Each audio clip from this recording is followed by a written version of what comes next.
Magaalaan Finfinnee hojii namoomaratti xiyyeeffatee fi guddina magaalattii saffisiisan hedduu hojjechaa jirtuun cinaatti magaalattiitti ga'umsa turizimii dhimmoota dabaluu danda'an gamoowwan ogummaa harkaan hojjetaman kanneen umurii dheeraa qaban hedduu haaromsuuf hojii hojjetamaa jiru keessaa giddugalli aadaa fi barnootaa Xaayituu isa tokko. Giddugalli aadaa fi barnootaa Xaayituu artisti Alamsaay Wadaajoon kan hundeeffame magaalaa Finfinneetti gamoo ogummaa ijaarsaa isa bareedaa fi seenaa addaa qabudha.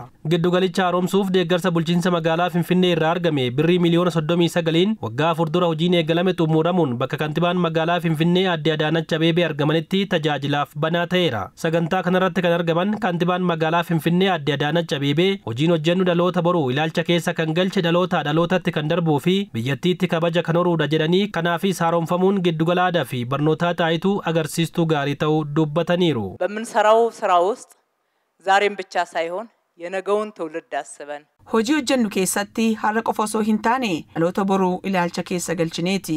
Hojiileen hojjetaman hundi dhalootaa dhalootatti darbuun faayidaarra akka oolan biyyatti kabaja akka horan ilaalcha keessa galchuudhaan dadhabnee karoorsinee yoo hojjenne osoo hin caccabinii fi hin badin turuu akka danda'an giddugalli kun agarsiiftuu guddaadha. Manni kun akkaataa kanaan osoo ijaaramuu baatee har'a waggaa 120 booda haaromsuus suphuus bareechuus hin dandeenyu turre. ልናድሰውም ልናሳምረውም አንችልም.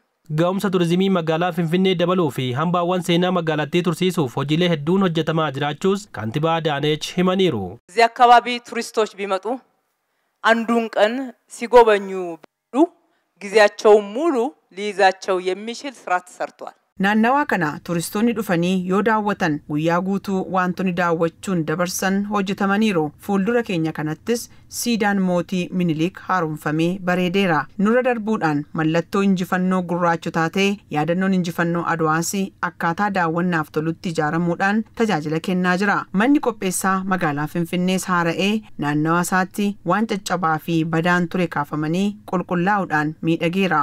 Siidaan Abuna Phexros addabaabayiin Teediroos haaromfamuudhaan manni poostaa jalqabaa hoteelaa fi dhimmoonni biroon hambaa magaalaa Finfinnee ta'an haaromfamanii bareedaniiru. Isa kana hunda beeksisuu madda beekumsaa taasifachuun yoo barbaachise gaadha jedhee yaada. መማማሪያ ማድረግ ከፈለግን በጣም በቂ ናቸው ብዬ አስባለሁ. Haaromsa giddugala aadaa fi barnootaa Xaayituu qindeessaa kan turan artisti Alamsaay Wadaajoo deeggaruu caalaa miidhuu ijaaruu caalaa diiguu kanneen filatan hunda deeggarsa waaqayyoo fi namoota ilaalchaa fi laphee gaarii qabaniin injifannee har'a giddugalicha hojii yoo eegalchiisnu gammachuutu natti dhaga'ama jedhanii milkaa'ina hojii fakkeenyummaa qabu kanaaf qaamota hirmaannaa taasisaa turan hunda galateeffataniiru. ከመርዳት ይልቅ በመጉዳት ከመገንባት ይልቅ በመናድ deeggaruu caalaa miidhuu ijaaruu caalaa diiguu kanneen filatan hunda deeggarsa waaqayyoo fi namoota ilaalchaa fi laphee gaarii qabaniin injifannee har'a giddugala kana haaromsinee yoo xumurru gammachuu guddaatu natti dhaga'ama.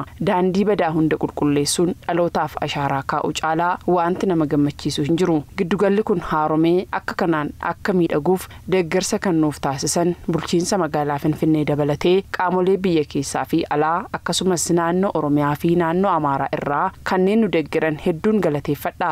Ijaarsa isaa irrattis kan hirmaatan ogeessota ijaarsaa fi gorsitoota hundaan galatoomaan jedha. አደረጉልን ከፍተኛ ትብብር ከልብ አመሰግናለሁ.